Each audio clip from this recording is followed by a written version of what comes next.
আমি অবশ্যই পথভ্রষ্ট করব। এরা পশুর কান ছিদ্র করবে এবং আল্লাহর সৃষ্টিকে তারা বিকৃত করবে। আব্দুল্লাহ বিন মাসউদ রাদিয়াল্লাহু আনহুর যুগে তো এরকম জেনারেশন ছিল না, তাই তিনি ওই কথাটা বলতে পারেন নাই।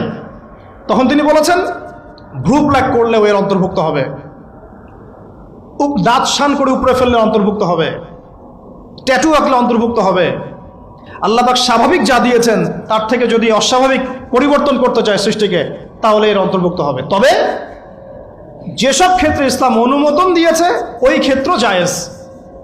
যেমন ওই যে ছাগলকে অনেক সময় খাসি করা হয়, এগুলো সাহাবীদের যুগেও ছিল, এগুলো করাও হয়েছে, অনুমোদনও আছে ইসলামে, চাইলে করতে পারে।